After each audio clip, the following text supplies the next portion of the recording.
True Conversations, giving the environment a voice. True would like to acknowledge the traditional owners of the lands across Australia, and we pay our respects to elders past, present and emerging.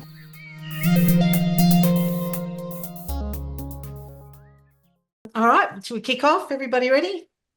Welcome back to True Conversations, where we talk about all things natural capital. And it's my pleasure for this episode to introduce Dr. Don Butler.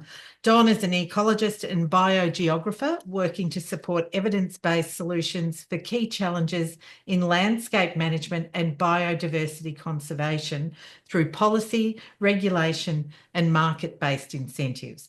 Before joining ANU, he worked for many years in the Queensland government, developing and applying biodiversity information to policy and regulation, and facilitating environmental benefits from the emerging carbon market. Don, welcome. Thanks for joining us. Thanks for having me. It's good to be here. Can we just kick off by asking you to tell us about yourself and your role in the natural capital sector, Don? Yeah, the natural capital sector. So I'm, as you said, an ecologist and biogeographer. Biogeographer is a really old-fashioned term for people who study the patterns in nature, really. So, which species grow where and which ecosystems occur where. So that's been my abiding interest since last century. You can probably tell by the lack of hair how old I am. I've spent a lot of time making maps and collecting records of individual species and those sorts of things. So that's the lens I bring to natural capital, which is a concept that's emerged during my career. And that kind of overlap of interest between natural capital, which is about measuring components of nature that are of use to people, and my interest, which is about, measuring nature effectively, explains what I do within that sector. So it's really, as you said in my introduction, it's about applying information to deliver outcomes really for society and individual businesses as well. It's interesting that you're saying that that kind of natural capital valuing has emerged over your career. So initially that wasn't necessarily part of it. Oh, I think there's always been a value on natural resources. It's just new terminology, really. And there are, as you would have had in some of these other conversations you've had, there's, overlapping concepts. Some things, use very different sounding terms for similar concepts, just at different scales even. So at national scale, we talk about environmental accounting. And in terms of business, we talk about natural capital, but they're a lot of the same tools. And really, my work has mostly been about those tools for measurement and communication and the use of that information for decision making. And can I get you to sort of define and describe natural capital, what it means to you? How would you describe it? Yeah, in terms of what it means to me, it's mostly an opportunity to use the skills I have to encourage people to measure nature. The way it's standardly defined is really about natural resources. So it's the stock of resources in nature that people derive services from and therefore value from. My particular focus is mostly on natural native biota and biodiversity. So that's sort of the bent I bring. But that overlaps well with the emergence of ecosystem accounting as a core way of communicating the stocks and flows in the natural capital space. Mostly, my work's been on the natural ecosystem end, and the concept of, ecosystem pastures and crops as ecosystems as well makes perfect sense, and it's just an extension of that kind of work. And is that a development that you've seen over your career, the kind of merging of those fields? Yeah, definitely. So, I mean, the sort of work I do, it has a long history in forestry, and a lot of the nature conservation kind of spatial prioritization tools and those sorts of things that kind of developed out of forestry schools as well as ecology schools. So that's kind of the background of the concept. And then I suppose it's the terminology has emerged this century around natural capital mostly, noting that it was first coined in the 70s, I think, but it's really taken hold as frameworks have developed for companies, and expectations seem to be growing around the reporting of impacts on and dependencies on natural capital stocks and flows. Does that represent growth in, for your sector? Is it adding to the work that's there? I think it's an exciting opportunity, really. The key thing for me is really sensible management decisions of the whole landscape and the planet, basically. Yeah. You can't manage what you're not measuring.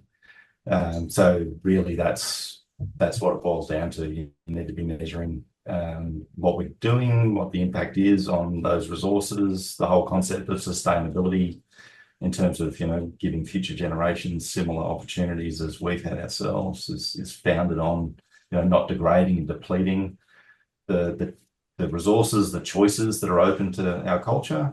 So measurement is critical to that whole endeavour, I think. Totally. What do you see as the greatest challenge for the sector, for the industry? Oh, really, the thing that I spend a lot of time thinking about is the balance between cost and accuracy and timeliness and precision. Like, it's that, how do we do this in a way that's fit for purpose, but doesn't break the bank, so that it's actually feasible to do. And that challenge comes in many different shapes and sizes. So it depends on scale. So what works for national scale accounting often is stretched beyond its limits of kind of acceptability once you get down to property scale, for example. There's all sorts of issues with timeliness. So even though we have some satellite sensors that are going overhead every couple of days, getting that information, turning it into something sensible in terms of natural capital accounts means that there's often a lag of years between what you're reporting on and what's actually happening in the paddock today. So there's those sorts of lags. And then there's always issues around natural variability. So trying to separate the kind of signal of our impact and management decisions on what we're seeing in the measurements from just the natural variation you get from wet years and dry years and hot years and cool years, wildfire years, all those sorts of things that make teasing the signal from the noise particularly tricky. Yeah. And I mean, is that an increasing, as we're seeing kind of more extreme weather events as well, is that adding to that noise? It's not helping. There's directional change. Like, right up until the end of last century, I suppose, it was generally plausible to think of the template for what you'd expect now in good condition to be what was there beforehand, before you cleared it or before you started changing management. And that's becoming increasingly difficult as a paradigm, really, as a framework to stick with. It's still the best guide we've got, but it's starting to break down a little bit as we see more and more directional change. The increased concentration of carbon dioxide in the atmosphere seems to be favouring some particular species over others, for example. We're seeing, globally, an increase in woody cover a lot of the time, that some of which is attributable to that extra carbon that's in the atmosphere, changing the way that plants interact with water and the atmosphere. So there's that kind of underlying linear change, which does make the assessment of trend, especially teasing out what we would have seen as a management outcome, telling whether that goes above and beyond what we would have expected in the absence of that management change. So in market context, that's an important problem, knowing whether we've actually got something more than we would have had if we hadn't paid. The concept of additionality. What about opportunities? Where do you see the greatest opportunity in natural capital? Well, I think there's huge opportunity, as I said, just in increasing people's understanding of our impacts on nature, the concept of measurement as a necessary precursor to effective management, I think, means that the harder we try to measure these things and the more emphasis we put on understanding our impacts on resources and dependencies on resources, means that the big opportunity really is better better management and better outcomes than we would have had otherwise. So that's the major opportunity I see at the cultural scale. Obviously, for me as a practitioner of those sorts of tools, there's opportunities just to apply my trade. But fundamentally, the reason to do that is to drive better outcomes, I think. And are you seeing, is there what sort of growth in technology, or, are there things that will make it easier and make it more, Absolutely, yeah. So, I talked about people's understanding, and there's a kind of fluency and a whole terminology that goes with this field, which I feel like at the moment we're really in that phase of people just, what are we talking about? Why does it matter? That kind of basic understanding, and the penetration of that understanding into boardrooms and places where decisions are made. Yeah. So that's sort of the phase we're in now. But on the other side, there's huge innovations in the technology we can use to measure nature and to sort of deal with those problems I talked about before around variability, scale, timeliness.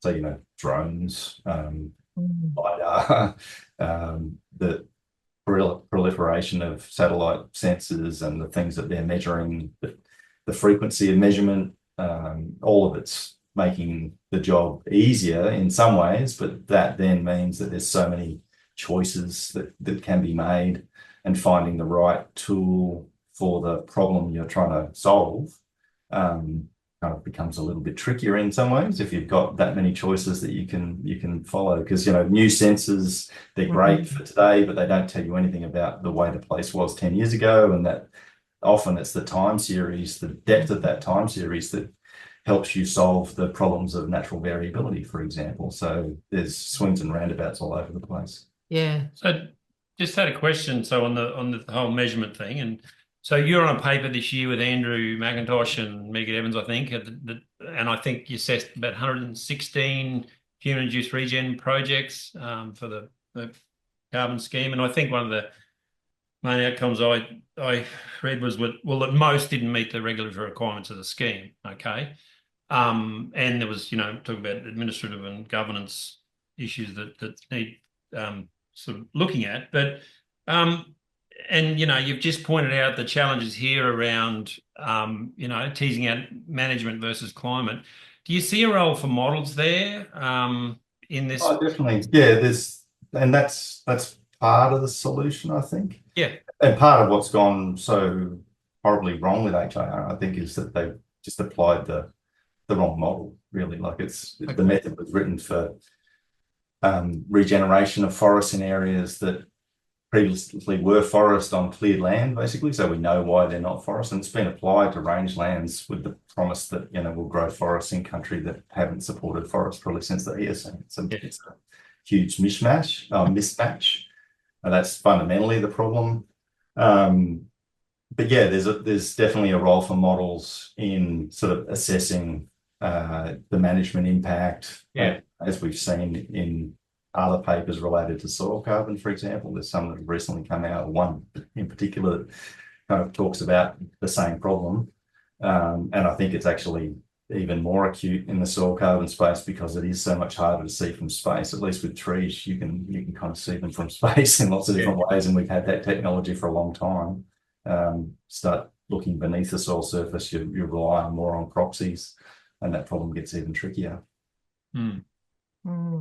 But yeah, one of the other issues in that market space is people will often, for example, the response to that paper, a lot of industry people were saying, well, you're not measuring at a high enough level of precision. And there's a sense that, more and more precise measurement can solve all problems. And I think that's fundamentally naive as well. Like you need a sound basis, a good model, basically, for thinking that things are changing the way they should be. And you can't solve problems with additionality through, more and more precise measurement, for example. There's just some problems can't be solved through more detailed measurement. Yeah, and at what point, there's a cost here to the landholder. How much outlay to say you're confident in that sort of baseline. That's before you kind of out the money for the change. But Yeah, and that's all against when you step back and think about what the use of that carbon market is, that fundamentally they're about permits to pollute. So, we need to have very high confidence, high certainty. So if you're down in the weeds trying to figure out, whether you've got a 1% gain that may or may not be addition, you're in the wrong place altogether. Like you've missed the point. yeah. So there's kind of a hierarchy of considerations, measurement and precision is part of it, but there are fundamental issues that you need to have high confidence in before you should be prepared to be handing out carbon credits as offsets, Yeah. which is a point again and again. Yeah, I mean, one of the challenges too is though that a number of people that we've interviewed from the private sector have said, at what point do you say, well, near enough is good enough? That, if you want people to adopt this, that you've got to at some point accept that, this is good That's enough. where that challenge, like the first thing I mentioned around the challenge, was really the balance between cost you did mention and that. accuracy. And I think there are, you can take approaches that are relatively cheap to get yourself in the right ballpark, for example, and just to start the conversation. So especially in terms of thinking about where our priorities might be, if you're an organization that's managing, maybe 100 properties or something across Australia or even globally, which ones are likely to be the ones that have the highest value assets, where we might do some more detailed work, for example, can be a question that you can answer with course data before you then focus down on specific places. So there's use for all sorts of information. The key thing is finding the balance and keeping that question of balance in mind so that you don't just run off and try to measure everything everywhere all at once and do yourself a massive disservice. Yeah, and you may have answered this, but what do you see as the greatest opportunity for the sector, for the industry? Oh, I think it's just that. So it's the increasing people's fluency and knowledge of our interaction with nature. Really, that's the big opportunity. Doing that in a transparent and kind of open way that avoids risks associated with greenwashing and other things would be a good outcome. And that's part of the opportunity, I think. But really, the big opportunity is improving management through better information. Where would you like to see it all in 5 years? I think I'd like things to be, I suppose I'd like to be able to have more conversations with people about easily accessible, free to use open source tools that provide answers to some of those sorts of questions. I'd like to see people and organizations sort of more fluent about natural capital concepts and being more transparent and well informed about their interactions with nature and natural capital. And I think that's where we're heading, barring some kind of horrible thing that derails the whole thing. I think we are moving in that direction.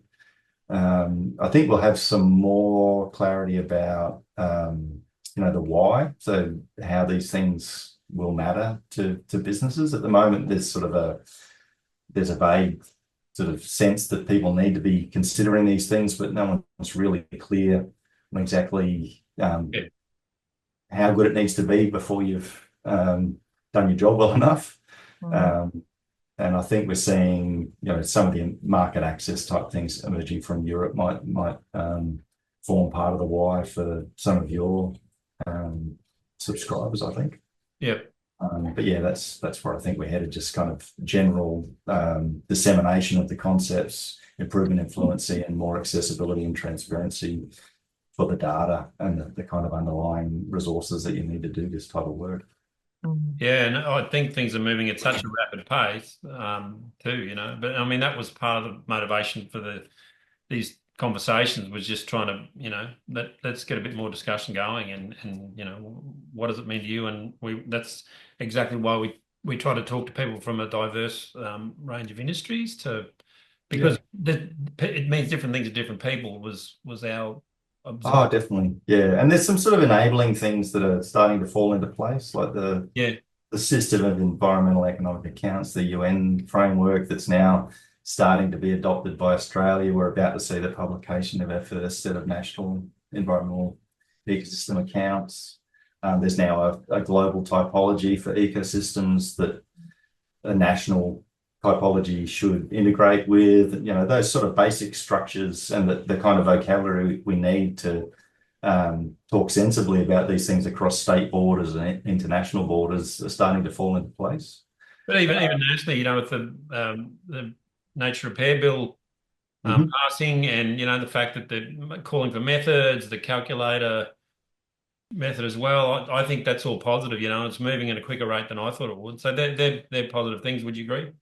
Oh, definitely. Yeah, I think, we'll wait and see what the demand is like for that nature repair market. That's my kind of biggest concern. Yeah. I think in terms of the foundational information about Australia's biodiversity and how you measure it, one of the ways you can measure it, some of the ways you can measure it, not sort of exhaustive list, but practical ways you can do it.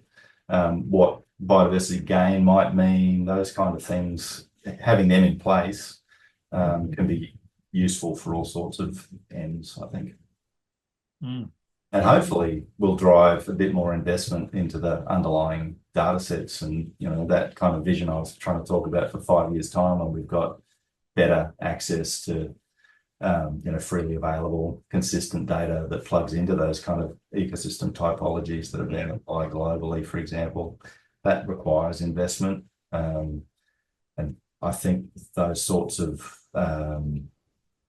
emerging markets, like the nature repair market, might help people understand the value of the underlying data sets. Don, if you had to encapsulate it in one thought, is there a key takeaway for you on natural capital? For people listening, I think, who might be thinking about this stuff, I think it's, start where you are. Think about why for yourself. Start where you are and start simple.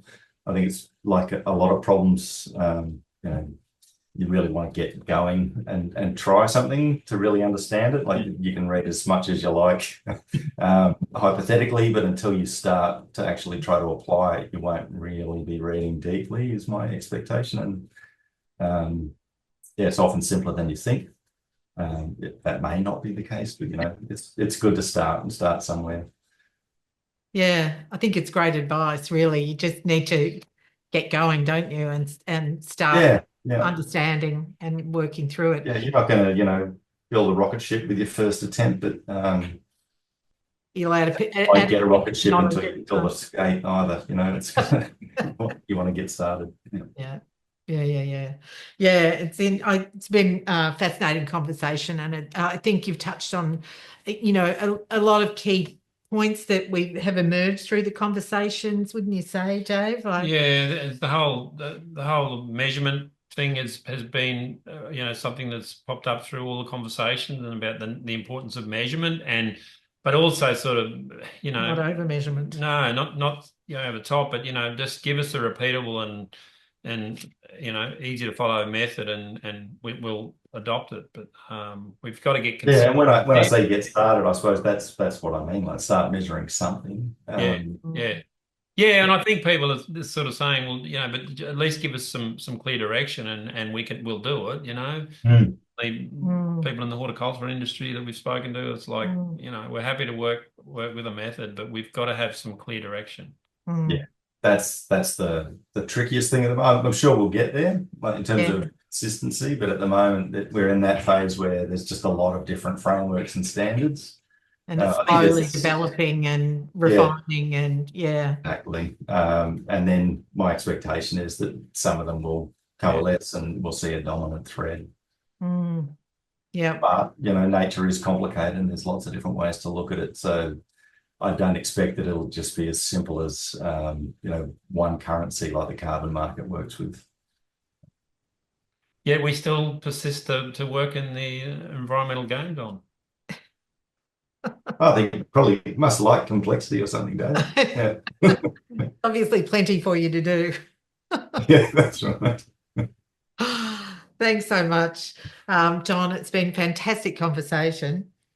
Really great to talk to you. It has. Thanks I've very been thinking, this is your work that over the years, has it changed a lot? I mean, is it all sort of, your work's become sexier now than it was years ago, but you've always been very passionate about, ecosystem accounting and biodiversity. Would that be fair? And Yeah, that's it. So really the field's opened up for stuff that we were already doing.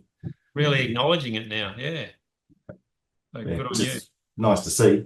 Yeah. Good opportunities, but still lots of hurdles, as you said. Yeah. Yeah.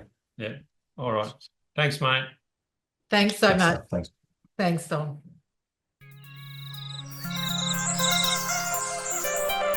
Trui Conversations is brought to you by Trui.